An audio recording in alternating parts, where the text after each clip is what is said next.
starts our Unit 2 lecture notes when we're looking at the road to revolution. This unit's broken up into three basic parts, the first of which is that road to revolution, getting to the point where Americans finally revolt against Great Britain. Number two is the revolution itself, and number three is the formation of our modern Constitution. All right, so let's get going on the road to revolution and talk about how we get from point A to point B. It's important to remember the Enlightenment era and the impact that it had on America. And we're going to be referencing the Enlightenment figures, the big Enlightenment names from time to time, such as John Locke and Montesquieu and Rousseau.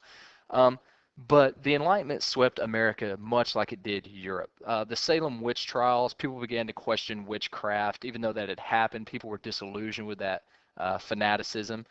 And people began to develop scientific reasoning based on Enlightenment method from Francis Bacon, who's the second person we looked at with the last name of Bacon. But he's the person that came up with our modern scientific method about observations, hypotheses, testing, and forming a theory.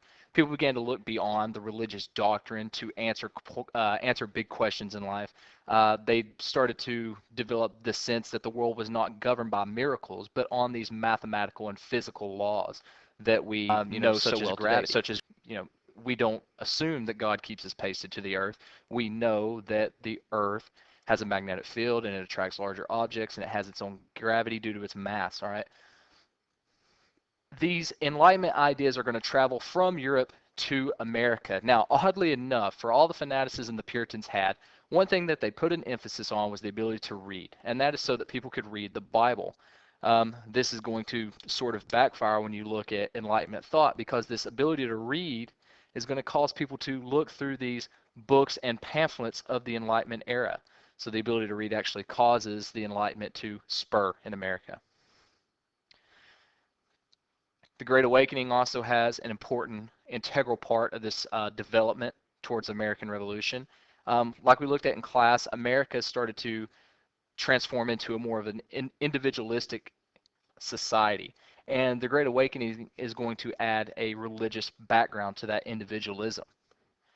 The Great Awakening essentially by itself is a religious revival stressing your relationship with God. Now keep in mind you want to stress your, because it is an individual aspect that we're going to be focusing on here. With the Great Awakening, confessing your sins was important again, individually having that experience. And this is going to occur in the 1730s and 40s. You're going to have huge gatherings that basically resemble rock concerts. Famous pastors are going to step forward at this time. One such pastor is Jonathan Edwards, who we looked at in class, who wrote The Sinners in the Hands of an Angry God. Where he talked about the concept that God keeps you from falling into the pit and into hell, but we know also that he is pointing at the individual, and the individual has to make the choice to not go to hell. Again, tying this back into individualism. Edwards himself was a famous preacher. He said that men and women were completely dependent on God, that they had to have God for everything. He wanted to return to an old Puritan view of this devotion to God, but hopefully with less fanaticism. Another famous Great Awakening preacher was George Whitefield. He had tremendous success. He was probably one of the most popular.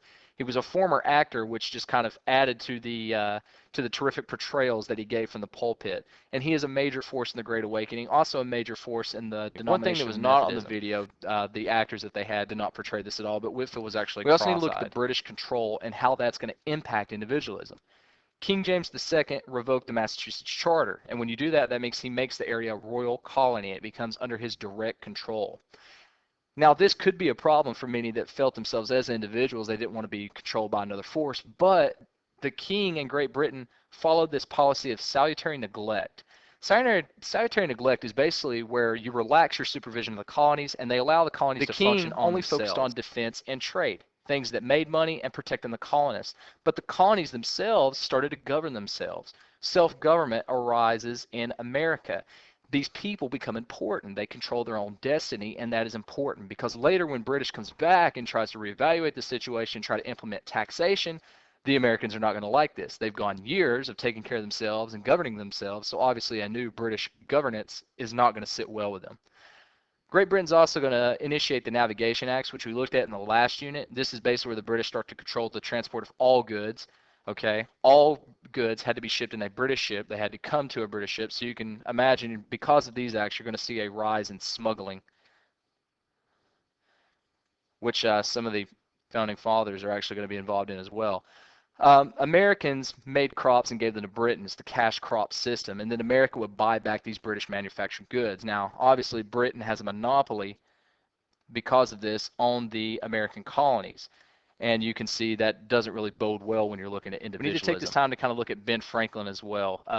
Franklin is going to come up again and again and again in the notes, so we need to have a foundation of what he is and where he comes from. Now, obviously, he's one of America's founding fathers.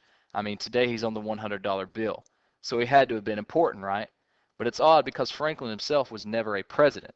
Franklin was born to a poor family. He moved to London and then back to Philly in 1726, the city of brotherly love. Franklin himself was very individualistic, and I guess you could argue that at this time being very individualistic was also being very American. Franklin himself was initially poor, but he rose to become a famous philosopher, scientist, and politician. His social class changed, and this is the concept that we know as social mobility. When you think of the word social, we automatically associate it with class. And when you think about the word mobility, think about that change in class. So it's essentially a class change. He rose from poor to wealth. All right, now, remember you had empires that were competing for resources in North America. France, Spain, and England were the largest, but the main two were France and Great Britain. The French and British have been vying for control of the American lands for a long time, specifically lands west of the Appalachian Mountains. We know this as the Ohio River Valley.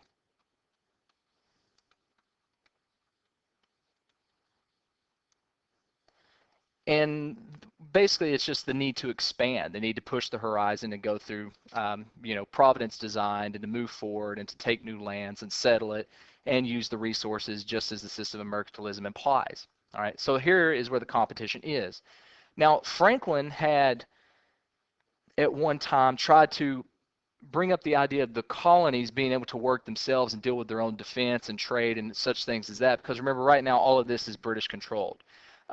Franklin decides to initiate the Albany Plan of Union. So you have an assembly of colonies essentially in the Albany Plan that are going to manage trade, they're going to regulate the Indian relations, and they're going to take care of their own defense. This is basically the colonies taking care of themselves without the British intervening at all. Obviously this did not pass in Parliament. The British were going to maintain control. So you can see Britain's already having trouble with its own colonists that are already in North America, and they're also vying for control with France. So these French and Anglo type of relations are going to deteriorate over time and eventually culminate in a big war, which we know is today's the French and Indian War. Lasts roughly from 1754 to 1763. It is sometimes referred to as the 7 Years' War. However, as you can see, it did not last 7 years. It started over Ohio and West Pennsylvania. These areas right in here. Basically, what we know as today is a very much part of the Appalachian. The war, where it takes its name, the French and Indian War, well, obviously the French were the opposition, even to the colonists at the time, because a lot of colonists are going to side with the English. They're sovereign. The Indian aspect comes from the alliance system that was taking place during the French and Indian War. Now, you had some natives that allied with the British, yes, but most Indians tended to support the French. Now, why do you think that is? Well, they had less permanent settlers, keep in mind. All right, most of the French settlers were up here in New France, and you had some down in the Louisiana areas here. But in large part, the majority of the settlers were over in the English territories right here. France had very small numbers of colonists, and they were heavily involved in the fur trade. And keep in mind what you got in return for the fur trade. Indians would get guns, and they would also get Christianity through Catholicism. This is completely different to the British, who would basically just initiate the scorched earth policy, trying to get more and more land. So obviously the Indians and the French had the best relationship. Now, to make a long story short, the British wage an excellent war at this time, and they do it mostly in North America. It ends up, but to kind of breeze through some of the highlights, the British took a huge defeat at Fort Duquesne. Now, the reason Fort Duquesne is important is because in this time, the British commander was killed. George Washington actually gets involved in this. George Washington, our first president, one of the founding fathers, is going to gain useful advantage in this war. He's going to gain a lot of experience in this war, and he's going to notice some significant British weaknesses. And that's all I really want you to focus on as far as what goes on here, is George Washington getting experience and seeing places where he can exploit the British Army later on. By 1756, the war had spread to Europe, and this is pretty much where it gets the name the 7 Years' War. William Pitt takes over the British operations in America. William Pitt is an Englishman, and he becomes prime minister. He's not really important as far as our concentration on the American colonies, but because he becomes prime minister, he changes things. He's a real good war minister, and he switches the favor of the war for the British. The British are going to come back and they're going to take Fort Duquesne. They're going to rename it Fort Pitt after William. Then they're going to move up and take Quebec, and they're going to take Montreal. So essentially the British are taking over Canada. British victories are going to convince the Iroquois Indians. The Iroquois had a massive population around this area here, a huge confederation, and they're going to ally with the British. By 1763, the war is nearing its end.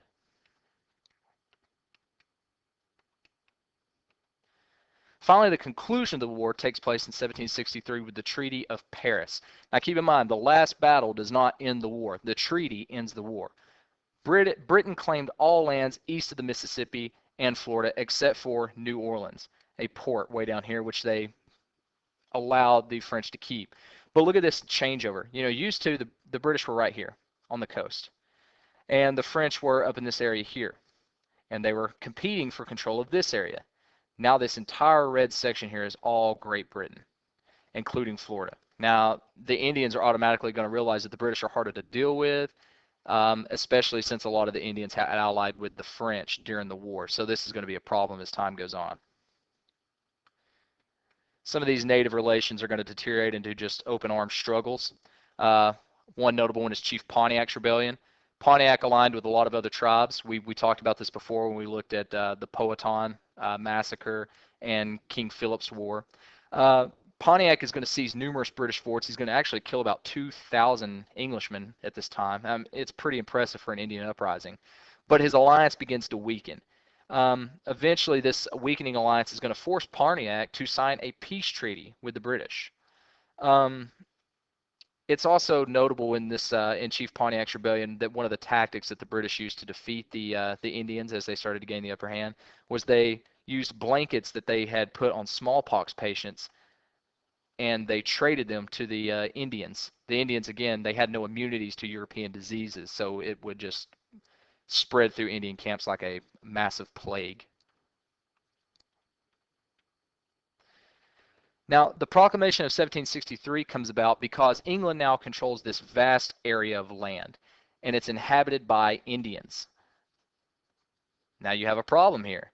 There's a lot of colonists on the coast, and they want to spread west.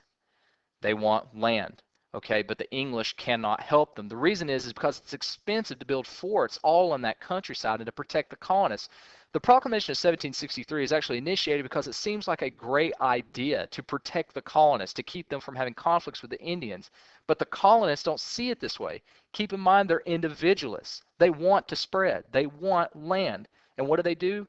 They ignore the proclamation. Right. Because they ignore the proclamation, this is where some of the first hostilities are going to occur. The first point to actions, such as taxes, the proclamation, salutary neglect. These things you can isolate in on and say that they are some of the causes of the American Revolution. All right. So it's here we're actually going to stop these notes, and we're going to open up a new branch of notes for taxes tomorrow. But keep in mind, these are the opening.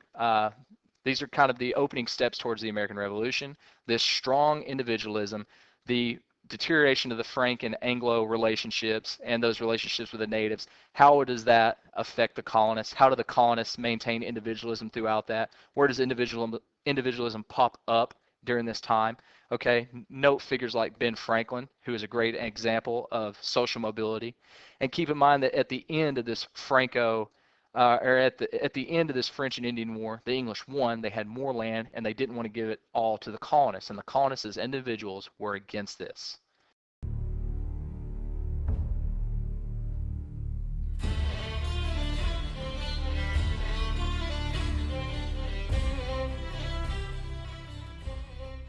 Don't forget to hit like button. Please subscribe to our channel for more such videos. Thanks for watching. Have a nice day.